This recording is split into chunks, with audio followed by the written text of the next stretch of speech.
If somebody leaves their hatch open on passage one more time. Close your hatches.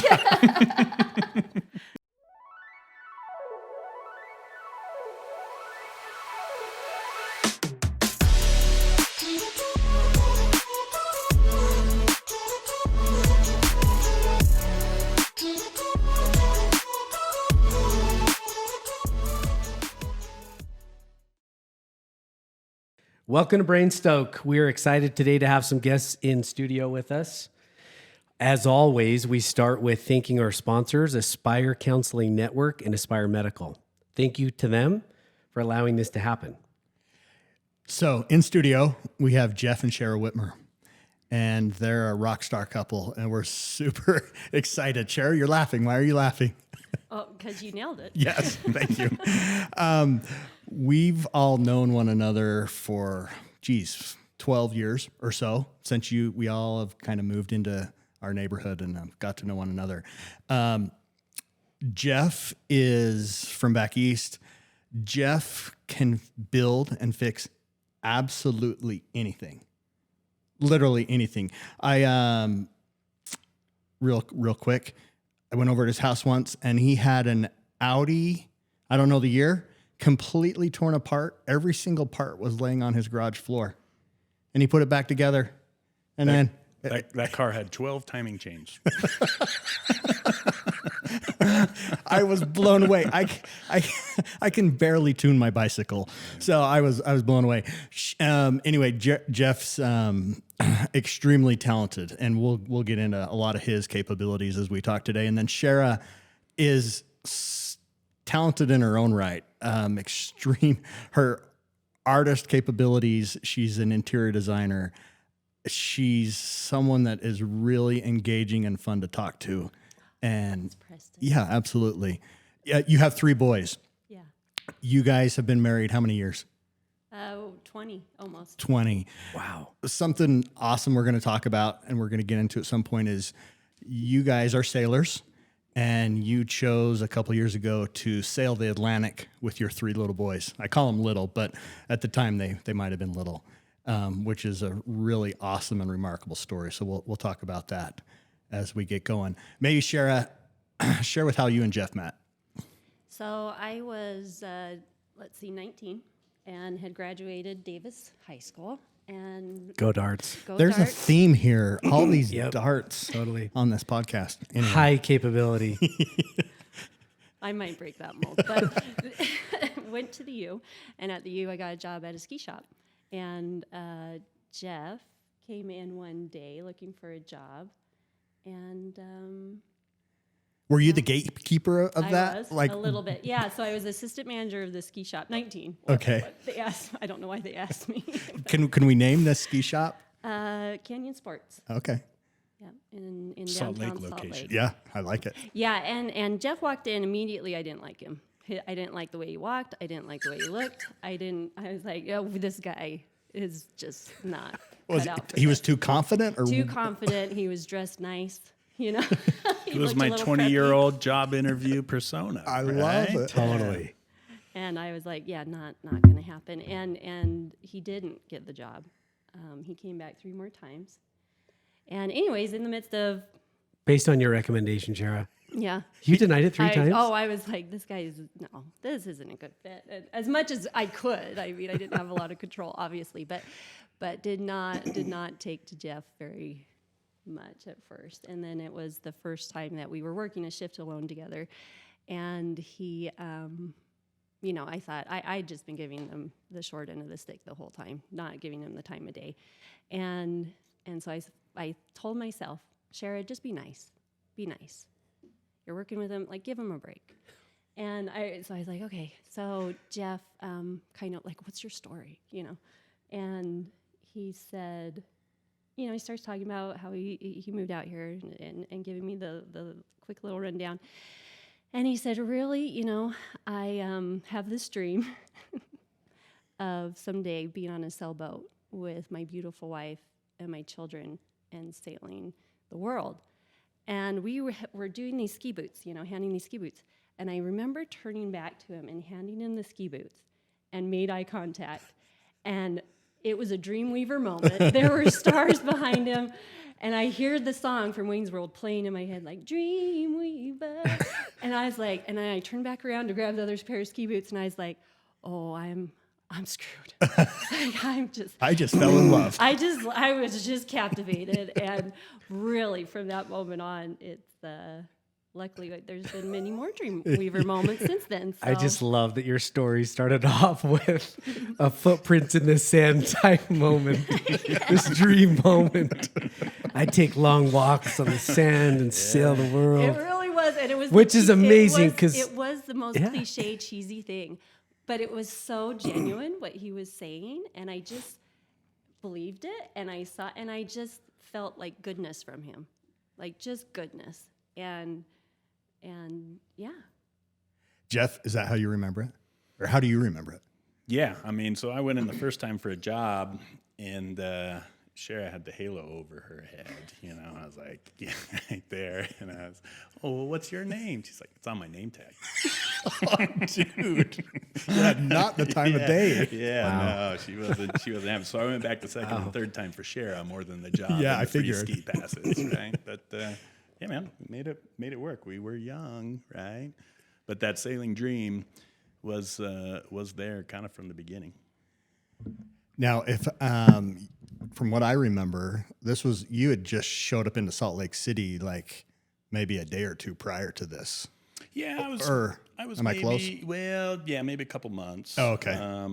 But you did have a split decision to come to the U. You were Yeah. going to go to the BYU. You couldn't get on the meal plan or something. What's the story? No, that was high school. I wound up going to school in Maryland for a couple years at the Naval Academy, which is where I learned how to sail, and then recognizing that maybe the Navy didn't align with my goals. If I knew I wanted to have a family, even as a 17-year-old kid, right? And I give the people in the Navy a lot of respect to do that. It's extremely hard. But when I looked at it and my goals, even as a young adult, I was like, it's time to leave. And so we had come out to spring break, and my buddy's Nate's dad had a cabin. It's the little A-frame cabin across the street from the Great Western Lift at Brighton. Okay. And we went there. I know that cabin. Yeah, everybody does. Me That's too, legit. right? We spent multiple weeks there. It's Cool. it's a very cool place. And so then I'm there without a school to go to. And for some reason I wanted to go to Duke, and I didn't get into Duke. And so I was like, well, I guess I'll just go out to Utah. And so here, the line was big mountains, cheap school, and pretty girls, because there's a lot of opportunity in Utah. It's a very cool place to live, and being so close to the mountains. So I kind of made a quick decision to just come to the U. It was the rest is history. Was it hard to leave the ocean? No. So I grew up in Vermont, and so we didn't have the ocean, and the ocean didn't have a huge part of my life, like family vacations and stuff. But I actually joined the sailing team to get out of marching at the Naval Academy. So we're marching to go up on like the parade grounds, and Maryland's hot, and you're wearing these wool uniforms with these metal buckles that dig in your atoms. And you're supposed to be looking straight ahead, and I'm looking straight ahead, but my eyes are wandering because it's me. And I see these guys wearing khaki shorts and blue polo shirts on the sailboats, and they're flying the big, pretty, colorful sails. They're called spinnakers, you know. And they do backdrop for the parade. So everybody lines up in the parade, and the Severn River's in the background. It's like, I need to do that and not march. And so and then started sailing, fell in love with it, got to do a lot of cool sailing trips and races and things like that. But that was, I had never sailed before then. Gotcha. Tell us about what you're doing for a living now, both of you, because I think it's a great part of your story. Oh, well, I do interior design, residential design, and have always kind of taken my own entrepreneurial path, I guess. I did murals in college, and kind of my background is art. And but that job mostly allows me to be flexible, be home with the kids when I want to, and also work with some cool people. And that's kind of my shtick. I teach yoga as a balancing to that. To kind of What's the name of your business? Shera Studio. Cool. I'm a mechanical engineer by trade. I manage a group of kind of reliability experts at a refinery, Chevron refinery in North Salt Lake. You've been doing that a bit. About a decade, coming up on a decade. Yeah, I remember when you took that job. Yeah, I used to kind of with the military bend. There was some sort of sense of duty or something hanging around. A lot of my good friends in the Naval Academy, they were there because they wanted to fight for their country and they wanted to stick up for what's right. I'm the guy who left, and then 4 months later, 9/11 happens and all of that. So I wound up working for the Air Force for about 8 years as a civilian, and worked in like overhauling some gearboxes, and then got into the landing gear group, which is where I actually taught a couple of my friends from that group how to sail, and they've sailed with us and gone off on their own and sailed, which is pretty cool. But today's day and age, tell people you work at an oil refinery, depending on what part of the country you're in and what group you're in, people can kind of be taken aback by that. Yeah. And I would just say that I am an environmentalist, and you may scoff, but if you go off of the assumption that we are going to burn gas or burn fossil fuels, man, we're there, and the company that I work for is there to do it right and do it as good as we can. And I've saved 10 lifetimes of emissions in driving a Prius by improving the reliability or improving the efficiency or the safety on the things that we do there. And I think I like to put that plug in when I tell people that I work for a refiner for people to hear it, because sailing's kind of an environmental thing, right? But we couldn't have done it without fuel. So anyways, we care, and we can make a difference. Yeah. You you have the ability. Well, I think you're independent, and you're not afraid to like take on any challenge with regards to tinkering in the garage or building your own home from scratch. You do all of those things. Where did you learn and figure out how did you understand do all that stuff? Does that come from being on the farm, or is that something else? Yeah, my parents live on a farm now. I didn't really grow up on a farm, but I would say I don't shy away from challenges with maybe trying to fix things or build things, but there's plenty of challenges that I do shy away from, right? I haven't heard of one. I'm trying to think of one. Tell us, Shera. Sharing feelings. Oh, well, sure. Here we go, Jeff. There we go. Okay. All right. Let's double click on that. Let's start. There are accurate. there are things to shy away from, but I would say that like Shera's been in on the home thing. I think the attitude comes, it's a little bit of cockiness. It's a little bit of wanting to learn and put the time in. And so a good example is like our house stuff. We had been married 6 years and moved into our 8th house, 3 of which were remodels and 3 of which were builds that we did a lot of the work on. And Shera was there from the beginning. Right after we got married, we went and helped my parents do their house, and she knew more than I did. She did more housework going through there. And so what would you say made us feel dumb enough to do that? There wasn't YouTube videos, how-to videos back then, We right? literally bought the Home Depot book that's like the 1, 2, 3s of, they have like just sections, like how do you fix That was that on toilet? house number 3, though. We needed it for house number 2. Yeah. No, I think both of us we're very curious, and we like being able to see if we can figure something out and do it. And there's something there with when that curiosity sometimes can get exhausted once you have to apply the discipline to like continue, because the discipline part of it is where it gets into the struggle, because you get to that point where you're like, I don't really need to know how to do this, but we both kind of enjoyed what we call the suck, I think, or the journey. Yeah, embrace the People call it suck. struggle. Yeah. We call it the suck, and I don't know. It's kind of like this thing that both of us share, I think, that way, and being able to enjoy the suck and the struggle. And we both, we have so many differences and things that we're still working on with our relationship, but we've always really worked well as a team, and team projects or whatever it is, if you call it that, always have brought us closer together. And so the houses was just kind of a way that we could apply our skill set, the limited skill set that we had, and do something that would allow us to pay for college and pay for sailing, really. Yeah. Right. And we weren't afraid to do the work, because the work actually was kind of fun in a way. Not always, But I'm intrigued to know where that came from. Just the desire, curiosity to, hey, we can just figure out how to do this on our own. because it's super unique. The older I get, the more I recognize how many people are really interested or willing to dive in and figure it out. So Instead of just, these are the norms, we're just going to get in line and do the norm. I know that for me, and this is something that I've learned about myself, there is a lot of gratification that I get in my life in taking on something that's broken or something that could use improving or something that needs building and finishing that and being able to complete it.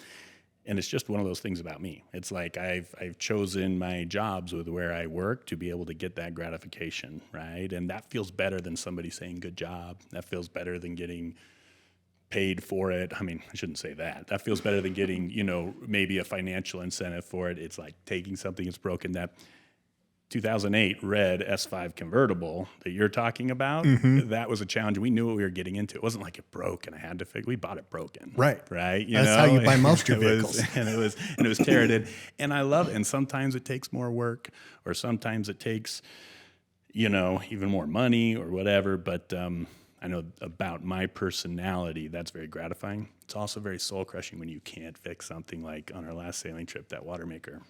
Yeah, That it really affects me, right? And that's, just being honest, that's part of the deal. So you did 8 houses in 6 years.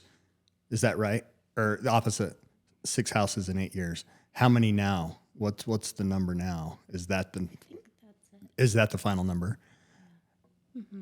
Okay. We had enough. We got smart, or not. Why do you think we stopped? I don't know. Because you got your dream location. You don't want to change. Well, no, I definitely think, because we had reached that point where the last house, Jack and Kenny Johnny was just being born with the house we're in now. And so There it is. Yeah, we had reached that. The new that, suck was kids. Yes. Well, Jack and And the Kenny were focus. 7 and 8. Yeah. And it was really just, hey, this has been awesome and great. We're in a new phase of life, and it's time to kind of just enjoy being with the kids and do this drill for a while. And there was I remember feeling guilty of, like, it was easier to spend a bunch of time on the houses and stuff when the kids, you could involve them and they felt like you were spending time. They had other things, like there were some low moments in the last house where we set up a space heater in one of the small closets that was barely finished and put I think it was one of like the VHS TV things or something in it, and set them in movies, and just like crossed our fingers that we'd have an hour to get something done. And that's not our style. Like, I've thought It's not about what we it. want. I've thought about it a lot, because I think, like, that willingness, like, it wasn't that we did all these things ourselves just because of the budget. We really did it because of that journey and that stuck together. Like, we know the value of that. And even with the kids, like, I think them feeling included, like Jack and Kenny, 7 and 8 at the time, laid most of the hardwood floor in our house. And so they felt like part of the team there. And we've always kind of helped them, enable them to take on tasks that we know that they can do if taught right, Yeah. And so I think, like, those things, looking back on it, I know that shaped how our family works together. Like, it's like, yeah, it is cold. We have a space heater, and it sucks, but everybody's pretty happy. Yeah. We're pretty cool with it, and there's not a lot of whining and gnashing of teeth. As long as I've known you both, actually, when Jeff chimes into the conversation on text, he actually always says Team Whitmer. And I think it's cool. I think that's a mindset of something that the way you think about life isn't Jeff's going to go out and work in the garage, or Shera's going to, redo a wall, that you guys are in it together. And it seems like your family's always in it, the project together. More than not always, Yeah. but yeah, for sure. Like, it is. It's it's a collaborative, supportive environment most of the time. Yeah. Yeah. So I didn't say this before, but I want to interject something. So 6 homes in 8 years, and whether or not you're stoked of all of the work in your own place, but what I would interject here is that Liza and I are building our home, a new home, and Shera Lynn Studios is our go-to, and it's pretty remarkable to see Shera's work, and so. This last couple weeks, actually, I've been thinking about, I went back through a lot of the stuff you sent us, a lot of the design, the look. And I was thinking to myself, why are we doing this time? Why are we doing another home? And I heard this quote, I think it was like earlier in the week on Monday. And I heard this lady say, it's super important to have a physical manifestation of your dream. And I remember thinking to myself, that's why I want to do this. My dream has always been to stare at Snow Basin, to be in a place where I can live unobstructed looking at Snow Basin. And in preparing to come today, that was my thought of like Shera and of Jeff. These are people who are constantly creating a physical manifestation of a dream. And we'll get into sailing. But you started off, Jeff, with describing the first time you met Shera was there. You told her about, not the first time, but when you connected, and Shera was like, "It's over. He's got me." It was talking about dreaming about sailing. So there are not a lot of people on this planet who talk openly about dreams and doing what it takes to go after it. And Shera is helping Liza and I create a physical manifestation of a dream. And it's awesome. Like, your work is amazing. Yeah, So- well, I'm glad you pinpointed that, because my work is, I mean, like any job, some things are hard and some things are great. When you're with people like you, when clients, where the intention is really based on that, like Yeah. you're doing it for you and the stream that you have, that's the most fun for me to be a part of too, and it's not about we're building this house for somebody else to see, Yeah. to see our success or see our whatever it is, it's about this aligns with our dream. Right. And then that vibe and that energy makes it really, really cool. So it's been awesome. It has been cool, but I think that part of your journey, those 6 and 8, right? All the heavy lifting, all the sucking, whatever Yeah. you would call it, you can tell when we're with you and you're in design, this is someone who's been in the trenches of it. This is not like I went to school and now, I'm your person. This is someone who's been through it. And I think you guys have been through it. In a lot of ways, you've been through it. I'm really glad that you can see that about Shera, right? Because there aren't very many interior designers that are appreciated by builders and contractors, Sure. And that's a lot of Shera's referrals are builders that she works with, because she's actually been the person doing the thing physically. Like, she's put in the work to understand what it takes to ask somebody. And done it incorrectly enough times. I know when it's not right. Yeah, but I think that's a really important part of what Shera's done, but also kind of like what we all do. It's kind of easy to read the books and understand things, but to actually have an understanding physically of what it means when you ask somebody to do something or when you spec something, and be able to appreciate the effect it has on them or what it causes them, can go a long way. Yeah. So, Jeff, what was the first step to realizing the dream of sailing the Atlantic with your family? Picking the right girl. Okay. And how do you know that when you're 19 and 21? But where did it all That's begin? not Take it. us back, if you don't mind, because at 19, when you guys met, you had known even prior to that, like, I'm going to sail the world, or whatever that was. So Yeah. how did that even begin? So signed up for the sailing team to get out of marching.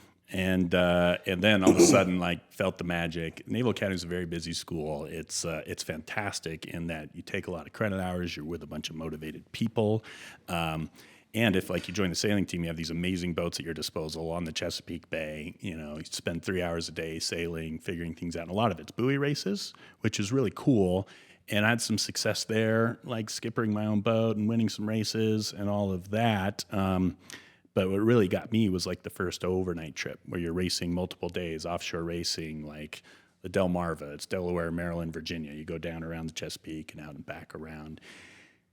And for me, something clicked about living on the boat and trying to keep it moving and working with a crew. And that was cool, but it's also, man, I'm taking 21 credit hours this semester. I'm not doing so great in differential equations, and sometimes it's hard. But then part of going to the Naval Academy is you have mandatory summer trainings, and one of them is like you go out on, for your first year, little mini naval ships, right? And these are smelly, motor-driven things where you do Navy stuff, and it was cool, but it wasn't the same as being on the sailboat, right? And then the other one that people usually do is they go down and do Marine training down in Virginia. But if you're on the sailing team, you can fulfill that block by sailing to Bermuda. And so, this is here we go. finding the right place. And so our first trip, they put the first year guys, it was this 60-foot boat that in the 80s, a guy set the solo nonstop around the world record in. Really cool boat, really big boat. And it was like 12 of us, all in the same grade, and sailed to Bermuda and back. And just some of those night watches and being on the boat and being exposed to the ocean, it just clicked, like you say, what's your stoke or what's your, I don't know that it has to have a reason with me other than I can do it and feel it. And it's like, that's good, And so that's sort of how it happened for me. And then interesting enough, when I was there in Maryland, it's kind of a sailing community. And through friends and stuff, met some other families. They were much older, but they were like, yeah, we took 6 months off and bought a boat and sailed down the Bahamas and back. And it wasn't so uncommon to hear about that out there. Whereas out here, certainly before YouTube and all of that, not a lot of people heard that. So that's kind of what started my dream. I specifically remember the day. It was after a nasty practice, like a buoy practice out in the Chesapeake Bay, and we were seasick and water splashing everywhere and stuff. And I came back and somebody had given me an old sailing magazine, and I was like, I want to sail with my family. And I cut out this picture of, it turns out it's a ridiculous, 170-foot sail, yacht or whatever else. But to me, it just represented the dream. It's like 90s cheesy. It's got a rainbow in the background, and stuff. But I saved that clip and didn't really think about it until right before we went on our trip. I pulled that back out, and yeah, it was just there. So how many years transpired from there to the day you stepped foot on the boat? 19.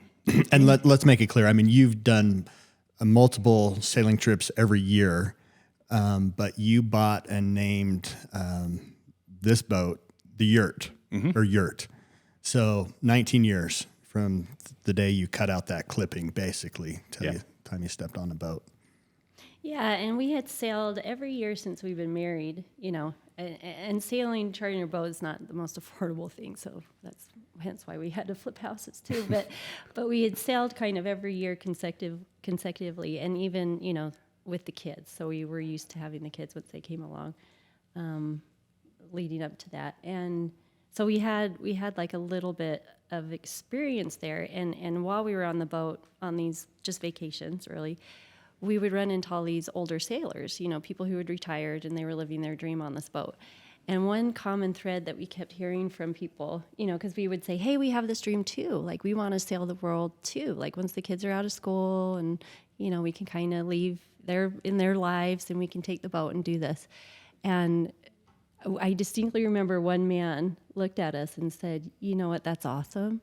I wish I would have done it with my kids when they were little. Wow. Because at that point, we really hadn't thought about taking our young kids on this boat.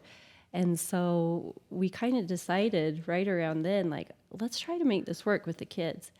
And I think my rule was, at the time that we were kind of considering this, our youngest was 2 years old.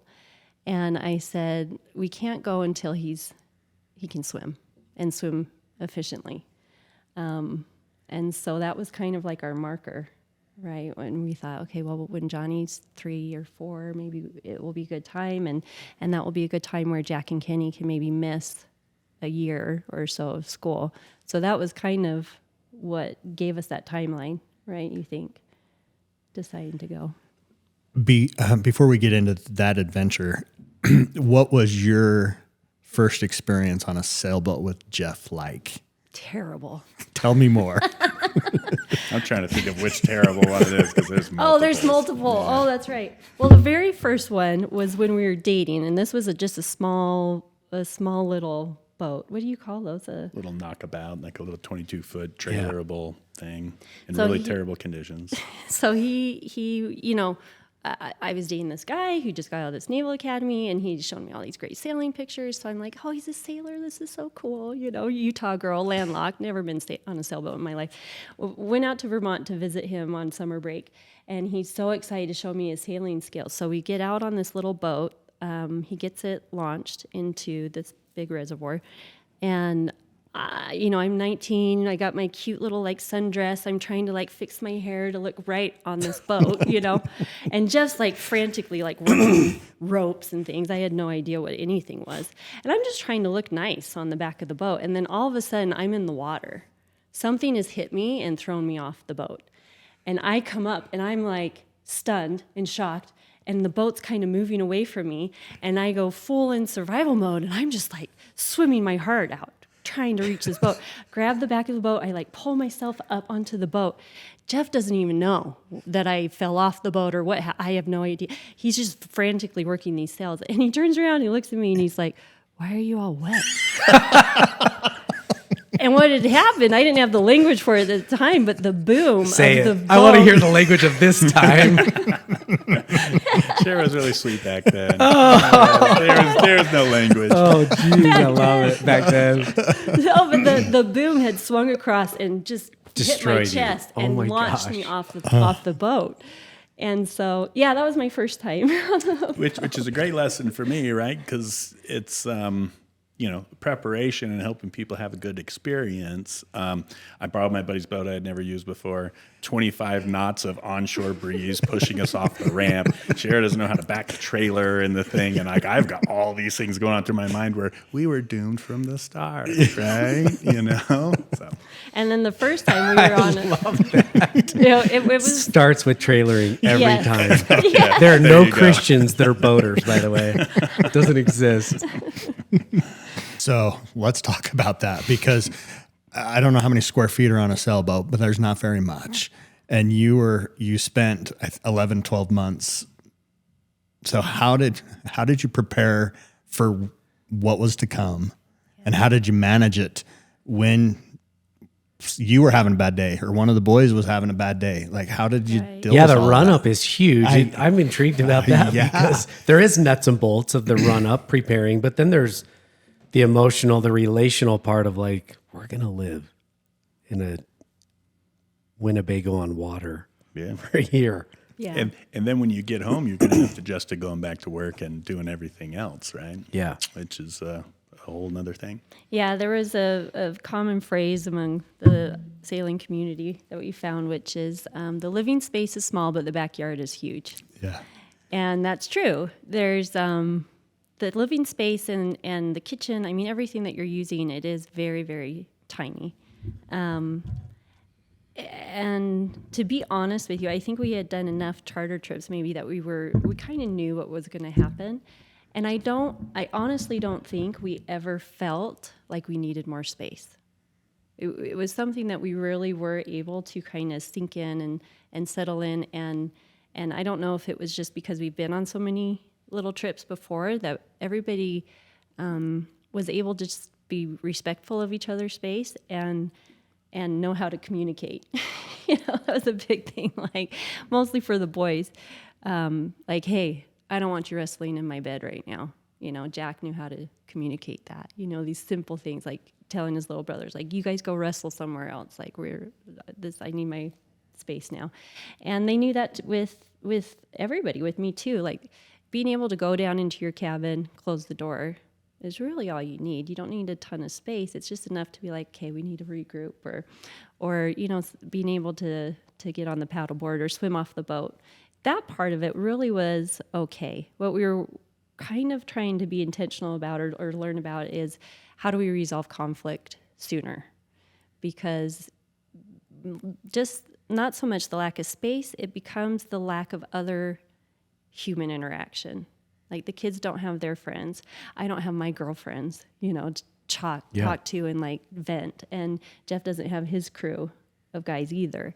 And so you're really like brought into the soup of every interaction is with your family, really, for the most part. And so conflict resolution was a big thing. Jeff and I went to a marriage counselor before we left. And we showed up to the guy. We're like, we don't really know what we need to talk about. We're hoping you can tell us. Wow. How was that, Jeff? It was his idea. Yeah, no, it was I know enough to know that I don't know everything, right? And I don't have a lot of the stigma with marriage therapy or counseling or anything, and I don't really know many people who went, but I did know that, hey, there's stuff that I know a bunch about that I can help people with. It's more mechanical or running a refinery or, things like that. But there's some guy out there or girl who can help me make my marriage better. And we've put all this work into doing this trip. Wouldn't it be a shame to not put time in that in the context of, well, I think what we thought we were going to do was focus on how to help us be better on the sailboat. I think what we learned through that therapy thing is there were lots of things that we needed to work on anyways, whether we're going on a sailing trip or not, which were really valuable and still are, right? I mean, that's a long journey that goes through. And Yeah, but just being proactive about it. Like, Yeah, what that's can we amazing. do? What can we do now to prep and make it better? And that went down with everything, from the budget. What do we need to do now to make it so that we can alleviate those concerns that we have? Taking a year off, not having any income, putting retirement off a year, all these kind of things. Like, we didn't have,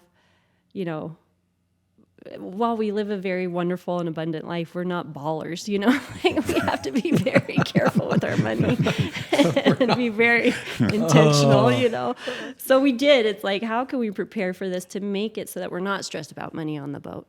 Like, there's enough prep work there that can happen. And we kind of did that with as much as we could with the relationship and the dynamics and with the kids. And, I remember talking to Liza, your wife, and asking her for coping skills. I was like, hey, because the truth is we honestly didn't know how it would work out. Like, we didn't know if a month in, everybody's gonna be butting heads and things are gonna fall apart. Like, you just don't know. You're stepping into this unknown. And Liza was great. She gave me a lot of good ideas for the kids, just of like, so we were able to sit down beforehand and talk to them and be like, hey, let's talk about coping skills. Like, we don't know how stressful some of these environments are gonna be. So let's just give you some tools before we go that maybe will help the situation. And so, again, just that prep work. What can we do beforehand to create the environment to give us the most chances of success and not torture these poor kids, And when to redirect when we're out there too, right? Like, it was not perfect every time. There were times where we kind of had to check ourselves or look at what we were doing and try to readdress. And, I think if we went again, we would probably do some things differently. And I don't have specific examples in my head because I haven't really thought in that context yet, but I do think it was a journey and it was work, but the kids saw the journey, they were part of the journey. And so to get back to your kind of initial question, how are they so resilient and capable? I think it was, one, it's a pretty awesome environment to set up to give them the opportunities. Two, we had the time to be present, right? And the time to put into being relaxed about teaching something that might come up that might be stressful later, right? We have examples of that where, you go through. And so you got the environment and you got the time. And then you've got kids that feel comfortable like learning what to do from you, or you feel like teaching and you learn from them, and go through, because the fact of the matter is, I'm not that experienced of a sailor. Chartering is different than living on a boat. We were all figuring it out as we went, and Shera and the kids gave me that grace. Like, there's a lot of pressure as the, dad who wanted to do the sailing trip and found the boat to buy and stuff for everything to work, and stuff. And everything did not always work. And nobody was like, well, Dad didn't take care of that one. Dad brought us out here. Whatever Screw this. And so I do think we're not big blamers in our family. We're more big, how do we fix it? And I think that went a long way to where the kids, they're not going to get blamed. They're going to learn how to do something, and they're going to wind up getting good at it. What other lessons? I'm interested to know. So as as the run up to the trip began, what else were you concerned about or worried about? Because I can see a number of times, even hearing you describe that, Shera, of like planning and preparing and, Jeff describing therapy, I'm thinking to myself, man, leaving for a year, just anywhere, but let alone sailing, but leaving for a year with children, was there a point along the way where you just worry kind of hit you and you thought, can we really do this? Like, is this responsible? Mm-hmm. Oh, for sure. I mean, that was almost crippling, you know, that fear. Are we doing the right thing? We have these 3 humans who trust us with their life, and they Yeah. don't really get a say, really. Like, we kind of steer the ship, right? Use that metaphor. So that pressure was actually pretty intense, and also, it was just interesting. Like, there wasn't a huge amount of support. Not that we were looking for it, but there were a lot of people like, We're "Wait, skeptical, I'm assuming. As soon as sure. you mentioned the idea, they're Yeah. like, "You're what? Yeah. With your boy? Why? Are you crazy?" Yeah, why? Why would you do that? Why don't you just go on vacation? Or how could you, like, almost, and even from some of my family members, like, this irresponsibility for doing this, right? Like, it was our dream, and it might be selfish to take your kids to do something that's so high risk, that has lots of risks. So that for sure was crippling at times. Like, And I think there are times when you should listen to those people, right? And I think it did make us think, and we take stock, right? And hey, well, what are we doing, and why is it okay? And you can go forward with some confidence. You're like, no, we've addressed this, and or and at can least go we're forward. trying to be aware of the risk Yeah. and the calculus there. Yeah. And once we made that commitment, I think understanding that it would be a lot of effort and time and work and whatever, and it's not all going to be enjoyable getting us ready to do that. But once we made that commitment and acknowledged, like, we are going to be stepping into the unknown and recognizing the things that were scary about the whole thing, and being able to tell ourselves, okay, we see that, we're aware of it, and we're doing it. We're moving forward. That started to give us momentum, and I really feel like things just started opening up, really. Like, all these concerns that we didn't know how things would play out, things started working out, and it really felt like the prep work and the research and the effort on our end was also supported by, I don't know, the universe opening up for us, where we were like, this is what we're doing, and being confident in that decision. Yeah. Right? Moving forward. After we sailed with you, I don't remember how long it was before we sailed with you, and then, you decided you were going to go. But I actually don't remember how I heard it, but I remember Liza saying to me, the Whitmers are going to sail for a year. And I had spent enough time with you guys, but to be honest with you, when she told me that, I'm like, these are my people. And not because sailing was a blast, by the way. I love the water and the ocean. But there's something so bold about dreamers who are willing to dream it, say it out loud, and then go about doing it, right? Figuring out a way and a plan to do it despite what people say. And I think that's amazing. There's a fearlessness about that I think a lot of people envy. And I think that the missing piece is that a lot of people dream, but they're unwilling to really go through saying it out loud, committing, and then going through the steps to mitigate the risk of, what I think most people would say is, or the fear inside is failure, right? Mm-hmm. What happens if it doesn't turn out the way that you thought? Mm-hmm. And so many people go to that versus, let's just come up with a plan for all of the potential risks. So was it that intentional, the way you thought? Like, do you have a binder somewhere that was like, these are all the things that could go bad, and here's how to mitigate those risks? Like, I can see Jeff actually having that manual, like the risk mitigation plan. Yeah, in his way, yeah. Certainly for the big ones, right? So, but for a lot of the little things, you just have faith in your abilities and your life experience to be able to get through it. But before I get to the risk mitigation stuff, I would say that I think it's really cool. And before we started recording, I hit on, hey, it was a lot of sailing podcasts that gave me the confidence to actually do this trip, and YouTube channels. And this is before like those were big, but the norm is you can't take a year off from work and keep your house and go do this with your family unless you have, a lot of money and all of those things. But we have the ability to, on our phones, watch videos of people doing it, read articles of people that are doing it, and zero in and hear on positive stories and negative stories of people that whatever your dream might be, right? And for us with the sailing, there's a lot of lessons to be learned there, but there's also, I don't want to say normalizing, but it's not as if like when I said I wanted to do it in college, it was I had talked to 2 people who had done it before, and everybody else thinks it's crazy. But we live in a world where, maybe somebody hears from this podcast, it might not be sailing or something, but they understand that maybe that's a little more attainable, and they can go in and hear about other people that actually do it instead of the people that are scared to do it and say it's not a good idea. Sure. And I think that was one of the biggest things that we've talked about since that is just this realization, or just knowing that we can design our lives to be whatever we want it to be, right? Because we did, and you hear this, a lot of people, oh, we would love to do that, but we can't do that. And as soon as we hear that, it's like, but you can't. Keep going, Shera. We're going down a road that I'm stoked we're going. Yeah, go. Because this is my favorite part about you guys. Yeah, you don't hear that. Maybe you do, but you just don't give it a lot of weight. It's not who you are. Yeah, just taking that accountability to be like, well, actually you can. Like if you're alive and you're breathing, and like you can make a decision to make your circumstances different than they were the day before.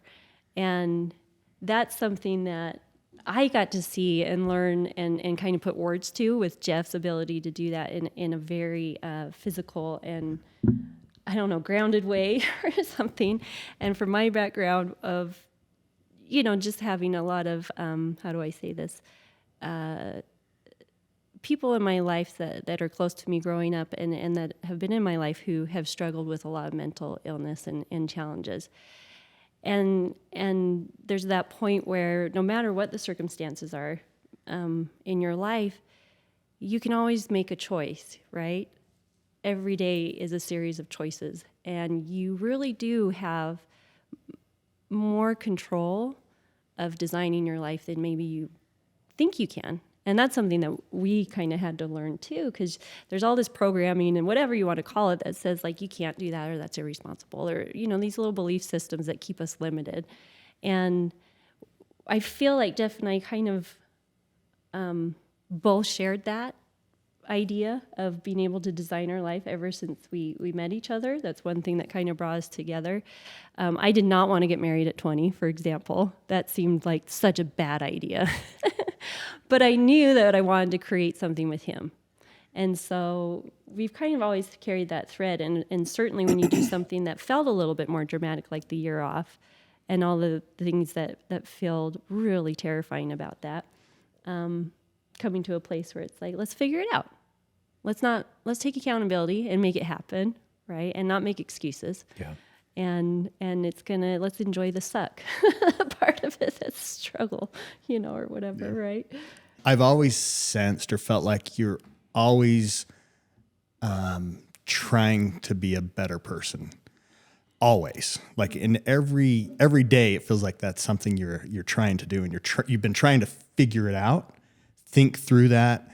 How did you come to a point where you were able to do that on your own, make it your own journey, and not worry about what other people think? Mm-hmm. Because I think that's become really powerful for you. And I may be reading way into that, but that's just something I've seemed to experience a little bit. I think that's coming to a place or establishing. I think I was able to do this at a younger age, maybe at 16, 17, but being able to really spend time trying to tune into myself, tune into whatever that higher source is or something, and be confident in being okay with if it was just me feeling like this is the right thing to do. And even though there's all these other narratives or things being said that that's not the right thing for you to do, feeling very confident, like, no, you know what, I've put the effort in and time to be still, to be quiet, to be intentional about my choices, that this is what I'm doing, and not worrying about comparing myself as much to other people or what people are going to say. I think that kind of formed relatively young for me. And for Jeff, I feel like he's very zen and very simple. Don't be an a-hole. Like he can just be nice and be kind. And for me, I think, especially growing up in the culture that I grew up in a very Mormon Orthodox upbringing, there was so many books and ideas and scripture and doctrine and all these things to like, what makes a good person? And so that was something that I kind of struggled with, or just happily struggled with, really, kind of coming to that idea of that sense of self, or just trying to be a good person, right? And certainly kind of working my way through that and asking those questions played really, really well into this experience of being on the boat for a year. Yeah. Because there were times where the discomfort was really great, and not only the discomfort, but also the weight of having your children on this boat with you, and you are responsible for their lives, and you've chosen to put them in this situation. That was probably the most heavy weight to carry for me the whole time, and feeling that responsibility and still having to find some sort of peace in that turmoil, right? And again, coming back to being still, being quiet, taking those moments to calm myself down, or to just recenter on our intention for that whole thing. And I think that balance of being able to control that really uneasiness that you feel with all the questions that you don't know the answers to, and being able to still enjoy the moment, right? And that was kind of what we kept coming back to, is live in the now, be in the moment. And even through that struggle and that discomfort, opening it up to those moments, and really reminding myself and ourselves, like, we asked for this. Like, we wanted to be in a situation where those comforts from home and those safety measures were kind of lifted a little bit, because it forces that growth and that change to happen, you know? And so whenever those hard things came up, there really was this energy and this modality between all of us on the boat where we chose to lean into those moments instead of fight them. And sometimes it was so hard that you couldn't. My breaking point. I can deal with a lot of stuff. I can't deal with salt water on my bed sheets. There can be all sorts of hell breaking loose. Can you edit bleeps in this podcast? If somebody leaves their hatch open on passage one more time, close your hatches. We're not editing. Oh man. there were breaking points for sure. But even in those moments where I'm like literally sliding across the inside of the boat because there's salt water in the boat, and I'm trying to grab onto things because things are falling all over because we're in rough seas, and I'm screaming to the kids, and I'm crying, just close your effing hatches. And they're able to, one, come and help. They were able to step in and help, but also be able to be aware enough or something where they're kind of enjoying this moment too, because they realize how ridiculous it is that, okay, yes, Mom, we don't want to like discount that you're in distress here, and we're going to help you and take care of it, but you are acting ridiculous, you know? So being able to have that humor in stressful situations, right? Yeah, I think that humor comes out after. In the moment, it's kind of game time. I don't know that there's for sure. You're chucking stuff. Much joking around, but the fun part that we can laugh about, those moments are pretty few and far between in our family, and they're, so. Yeah, I was actually going to follow up with, I know of two things that happened while you were on your trip. One of them losing the steering in the middle of the Atlantic. Yeah.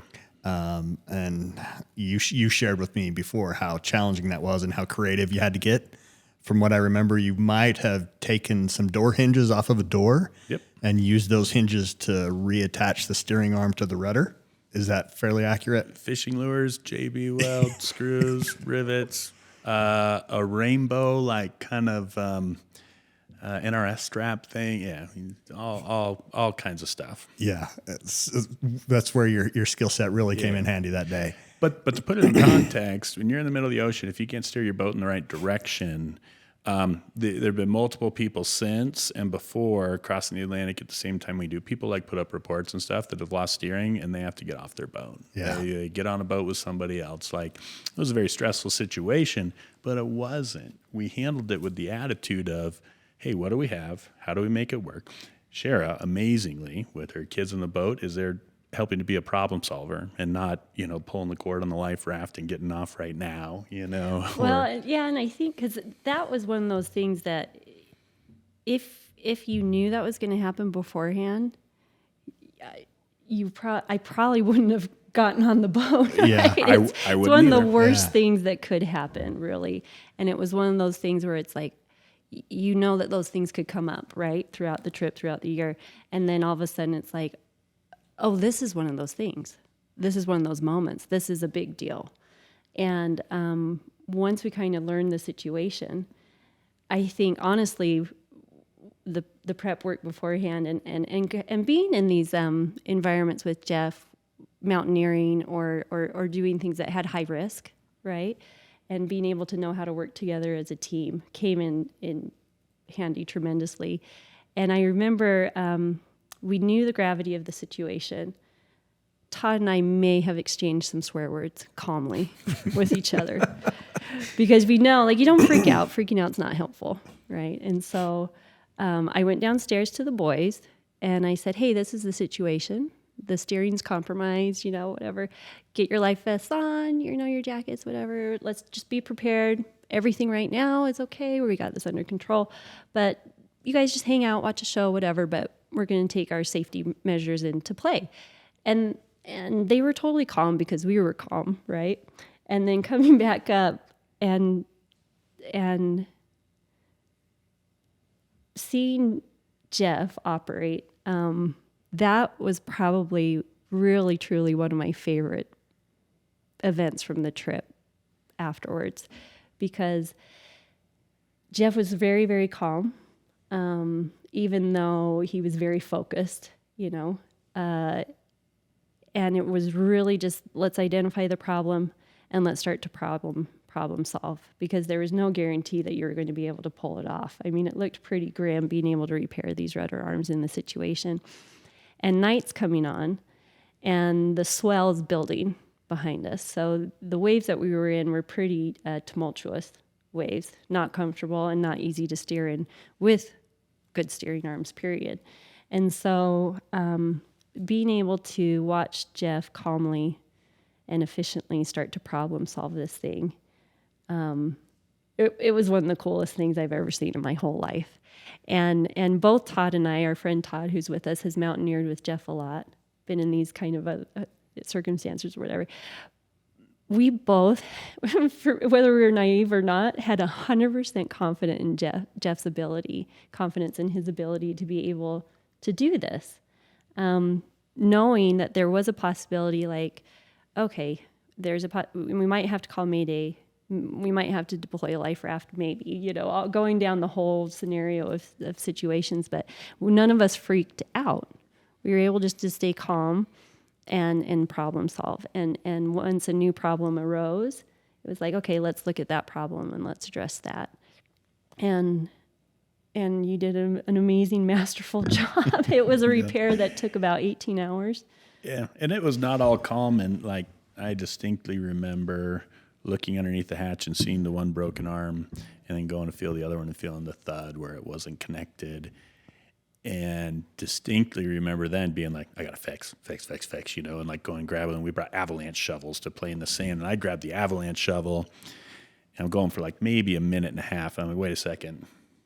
Let's stop and take stock and ask Shera and ask Todd what they think. And they're helpful in working towards a solution. And then Todd's like, what about this fishing planer? And it's like, that was the key to the whole thing. And then I'm like, oh yeah, I brought JB Weld. It's like liquid duct tape. It's the redneck. I don't know if you guys know what it is, but I brought that from the States, right? I've been carrying these the industrial sized tubes for that, right? And I didn't think of those first. There was a freak out, right? And it wasn't an outward mutiny kind of freak out, but it did take a team. And it took everybody being level-headed, because if Shera went to the place where the kids are going to, whatever, all these bad things, or Todd, or, whatever it is, that would not have ended the way that it did. And it's a fun part of the story. But man, the magic in the middle of the trip on the front of the boat is way more powerful and important. It's amazing. Yeah, it's awesome. When I was in grad school, there's a term that's stuck with me to this day. It's called pentimento. Sounds like a sandwich, but pentimento is an Italian painting term that means to see and see again. And so, when painters were painting and they would mess up, they didn't have a bunch of canvas to just keep redoing and redoing. They would just paint over the next thing. And so as time goes on, the paint, would peel away, and they would recognize, oh, these painters made mistakes over time. And yet sometimes those things underneath are the masterpieces, that have been painted over. So maybe the parting, theme I would love for you guys to talk about is now having gone through all of that, what are you seeing and seeing again? Shera kind of described like clarity coming into life. It had to have been a fascinating process of re-entrance of life, knowing that you've seen it different. Preston and I had an experience a number of years ago where we lived outside in the Tetons for a week, no fire, no heat, nothing. And at the end of that week, we got in the van to go back to the hotel. And all of us kind of looked at each other like, heat is now very uncomfortable. Mm-hmm. A bed, not necessarily, like we had climatized, we had seen something entirely different. We had lived different, Yeah. So what did you bring back from it? What are you seeing and seeing again in life that you're like, we're going back, we're going to live now in a neighborhood, but we're not going to return to X or whatever. I don't want to be a buzzkill here. One of the biggest things that I learned on our sailing trip, because it was a big deal. We saved up for a long time. We prioritized the job, the kids, the school. Like we wanted to make that a very special experience, right? What I learned on the sailboat trip, though, is like life is life. And there were stressors and depression and hard things and everything else on that sailboat. And there were the same things here. And it's all your attitude and the people that you're with. But for me, it wasn't like, we came home, sure, there are differences, right? And what the challenges are. But man, it was just life. And going back to a job wasn't the end of the world, is actually, there's a lot of nice things about having a job and having a routine. And you were disappointed though? Outside of being paid, like just a swimsuit. Now you're putting on, your Chevron onesie. No, different on different days, but there were days I was disappointed on the sailboat too, man. You know, it wasn't like it was just magic because we were taking a year off, right? And it was, it was actually more stress and work keeping the boat going with the family, and for everybody, I think it was more work taking the year off. But that's why it's such a good experience. You got to have a goal, right? You got to be working. If we went and spent a year in an all-inclusive resort, right, it's not the same experience, but we didn't work for a year, But for me, that was my biggest thing, and it makes me much more, you don't fall into that trap of, am I being comfortable here at home, right? Or should I be doing something else? Or my life isn't cool, and that's just my straw. And life is life. You can make it what you want, but no matter what you're doing, maybe you have the wrong goal. Maybe you work for that goal and everything you always wanted, and you go and you do it, and it doesn't seem everything that's there. And there are good things in life and bad things in life, and I think you can set yourself up and do the things that you do to maximize the good.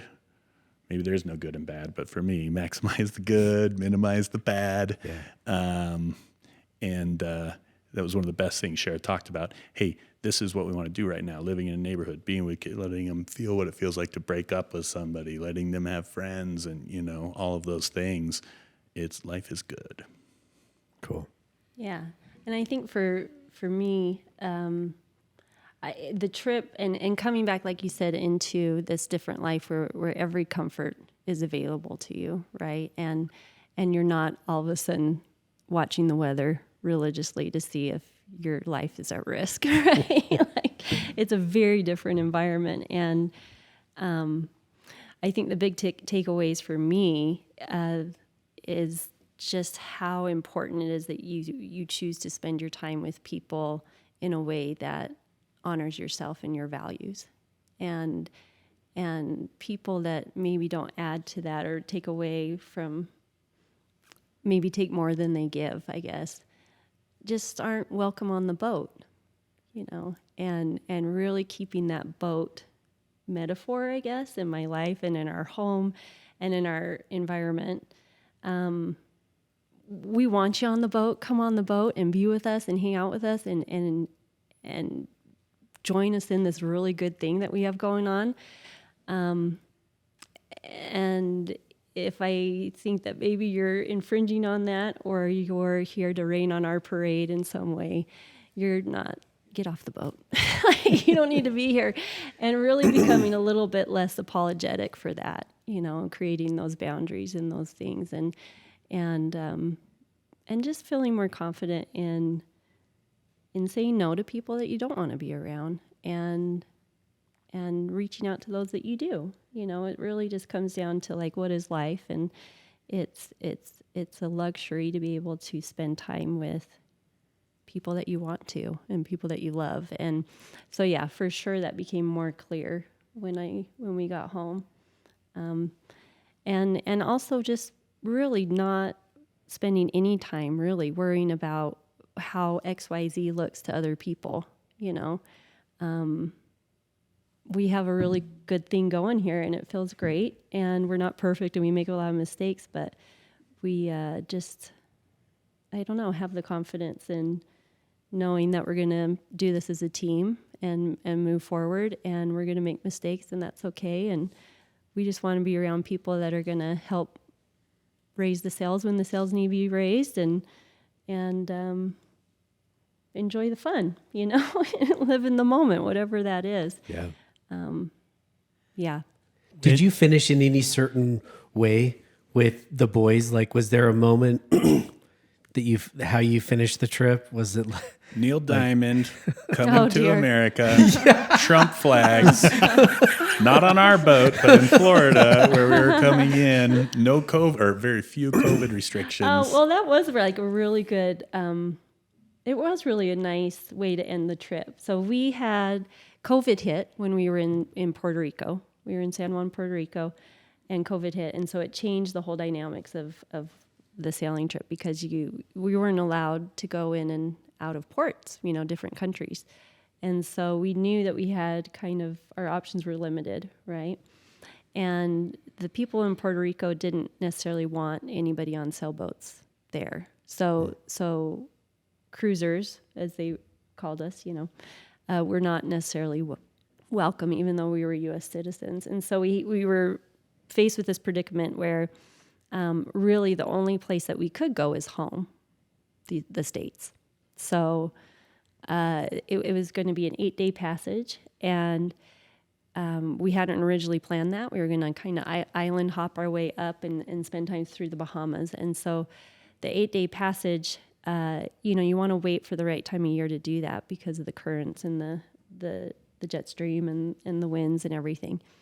And this was going to be, we were faced with this problem, of choosing to make this passage because of the weather window. And it would be the first passage longer than 7 days where it was just our family. Because on all the really long ones, we usually had somebody else there with us, another adult, to help with watch. So it was just kind of appropriate, really, even though I was kind of really scared and had reservations, going on our 8-day passage in weather and conditions that weren't exactly ideal, and knowing we would have to depend on Jack and Kenny a lot on this, that they would have to really take some watches. And, coming through that experience, what was it, day 8, we were arriving into Florida.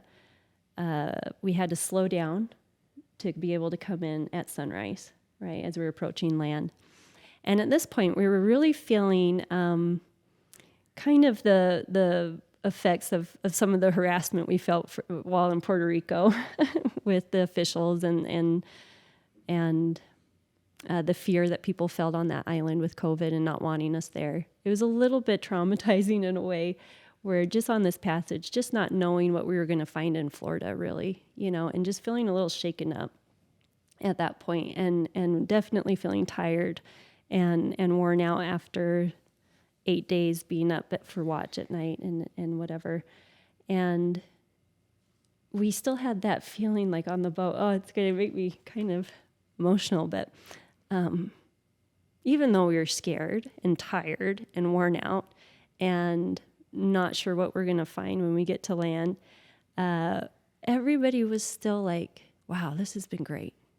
Like, this passage has been really cool, and being able to see the coolness of the moment, even though it was hard. And we get enough light in the day where now we can kind of enter and make port and come into port in Fort Lauderdale. And again, we don't know if the Coast Guard's going to be mad at us, if they're going to harass us or turn us away, because this has been happening in Puerto Rico. People would come in for port and be turned away. So we really didn't know what was ahead of us.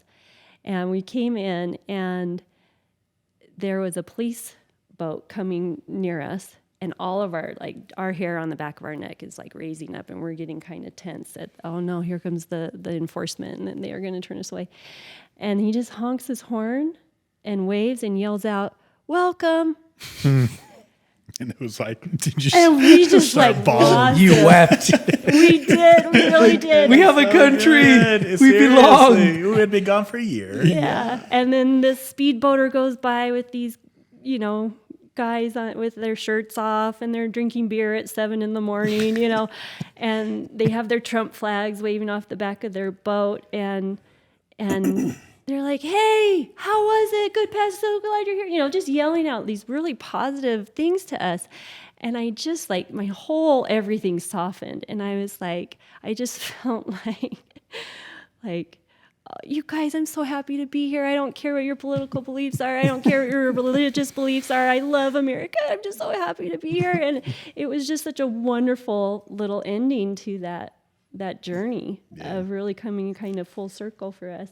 That final passage is very cool because, going back to maybe where I started, we set up the environment for Jack and Ken to learn, but it wasn't like, hey, you're going to stand so many night watches and whatever else. But on that last passage, we needed them, and not only were they ready or willing, but they wanted to. And like I said, it's a totally different world. Like, the old Bahama Channel is pretty narrow and lots of shipping traffic, and to look at your 11-year-old on the way down to bed when your wife's asleep down there and everybody in the boat's asleep, you're like, all right, bud, I'll be up in 3 hours, or actually not me. Shera will be up in 3 hours because I'm going to bed, and have faith that he'll handle it, or call me or her when something needs to be there, and that responsibility, and see him have the confidence where he's not worried.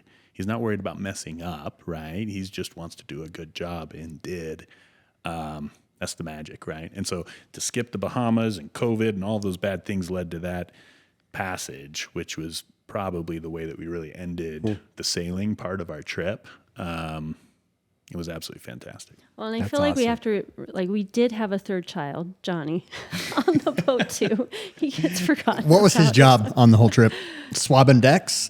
Or Yeah. He was dinghy captain. He got very Right. good at driving the dinghy. He had a lot of cleaning duties, and he'll tell you about the time when he started picking up with the fishing lines and picking the lures and putting them out. He caught a cool amberjack.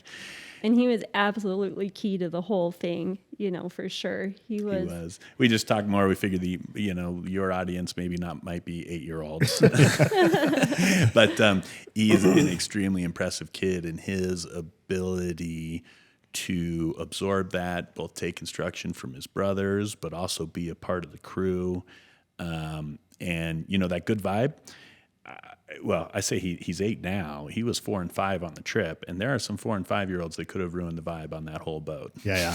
Right, every day, and Johnny is not one of them. No. The kid's an absolute cool. stud, and So You say that, Jeff, that maybe they don't have it figured out, or you don't have it figured out, and I know we don't know all the answers, but I think your boys are so set up and so prepared for for all of those things. And obviously it's because of you two, and the way you've done we'll it. see. I don't know. So Our big thing that we say all the time is just don't be the a-hole, you know, just be a help and be, someone that somebody wants to be around. And really it's cool when it's like, oh, we get to hang out with these humans who are rad people, and do cool stuff.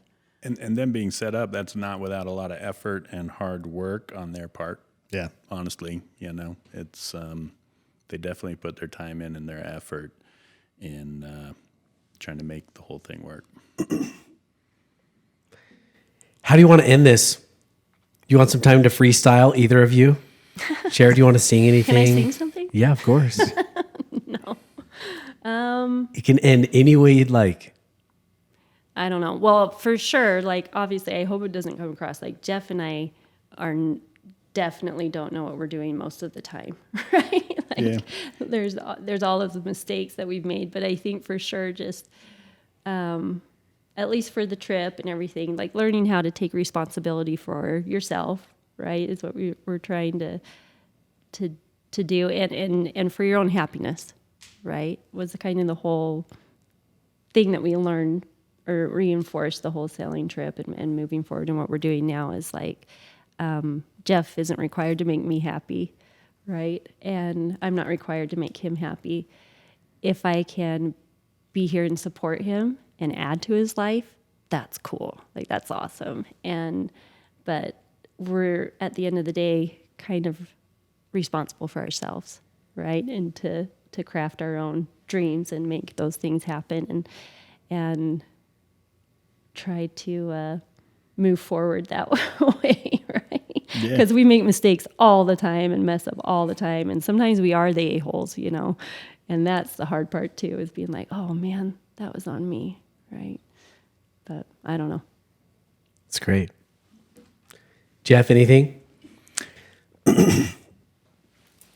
I would just say that while we've been talking, we focused a lot on the sailing trip or a lot on, early life, and we're pretty positive people. That's part of the vibe, and go through. The whole thing has not been without its struggle, with whether it was on the sailboat or whether it was before then or, with the kids. It's just recognizing that there is struggle, there are hard things that happen, there are times where you're not on your best or that you're depressed or whatever else, and we're not immune to that either. We've been able to do these things and focus on the positive because that's what we choose to do. But there was a lot of work and intention on our trip and a lot of consequences to regular life stuff that happens, right? And so we didn't really get to hit on that. But I do think it's important for people to know that if you're out there living your dream or you do your big thing, it's going to be hard sometimes, or those life things still happen. At least they did for us, and I assume they always do, right? And you can get better at working through those things, and your kids can too. We just didn't hit on a lot of them. Yeah.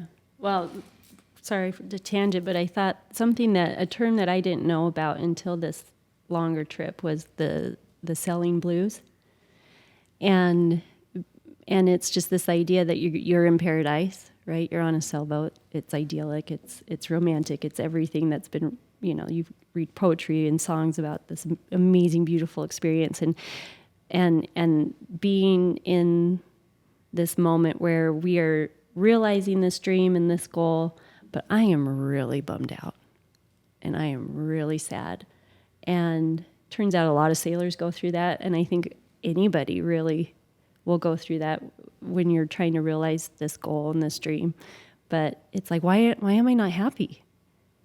And I should be happy, and I should be able to be fine with all this. I have all of this, right? And going through it on the sailboat and having this term sailing blues and talking to other sailors about it and everything, and then realizing it's like, oh my gosh, we do that all the time. It doesn't matter where you are. We always have these moments where you're going to be in those deeper moods, and you're going to be in those deeper reflections of life at times, and it doesn't matter if you're living quote unquote your dream, or if you feel really stuck somewhere and you don't have options. Everybody kind of has to go through that inner turmoil or that sadness, and realize that it's like, oh, this is just being human, like, okay, it's fine. Like, there's nothing wrong with me. It's just working through the situation, right? And taking that extra pressure off yourself. Yeah. It's awesome. Thank you for being on. We love both of you. Incredible people. There's like 100 segments of wisdom in there. I think that we could, yeah. Well, yeah, there's a lot of things that we could have gone through and said, don't do this, don't do that. Yeah. And as we're saying too, like Preston was one of our land contacts while we were on our trip. And again, that was just really cool to know, like, become more aware of like those circle of people that you have around you, Yeah. you know, to help support you and relationships and cool people. It's a cool aspect of being human, you know. For sure. 100%. Amazing attitudes. Thanks again. Guys. Thank you. Thank Appreciate you. the It's been opportunity. fun. This was really fun. Heck yeah. Awesome. You've had your daily dose.